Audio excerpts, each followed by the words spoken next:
जिल्ह्यातील लावारी येथे 18 सप्टेंबरला शेतात काम करीत असलेल्या विद्या मसराम या महिलेचा वाघाने बळी घेतला होता।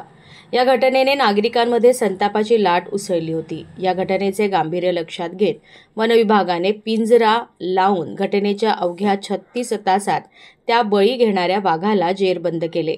घटनेनंतर बीसी परिसरातील पुयार दंड, गडपिपरी, गोठणगाव, लावारी, मांगलगाव, चिंचाळा, आंबोली येथील नागरिकांनी वनविभागाकडे तातडीने सदर वाघ जेरबंद करण्याची मागणी केली।